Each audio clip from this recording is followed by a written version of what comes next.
4 задължителни неща за твоя сайт. Част 3. Бързина на сайта. Бела, защо е нужно сайта да е бърз? Две са основните причини. Номер 1. Потребителско изживяване. Никой не обича да чака.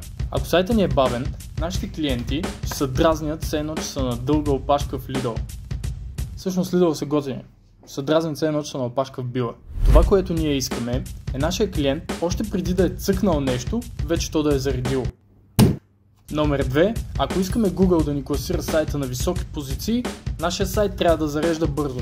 Кое обаче може да забави сайта ни? Тук нещата стават малко технически, така че гледам по-набързо да ги кажа. Сървър, хостинг, структура на сайта, код, JavaScript, CSS, изображения, видеа, плагини, заявки, база данни, мрежа. Като цяло само това са и още поне 1000 неща. Ако обаче не искаш да се занимаваш с всички тези неща, винаги можеш да се обърнеш към хора като мен, които по цял ден штракат и играят на компютъра. Ако питаш баба какво работа. Аз съм Андон, а това е Бела.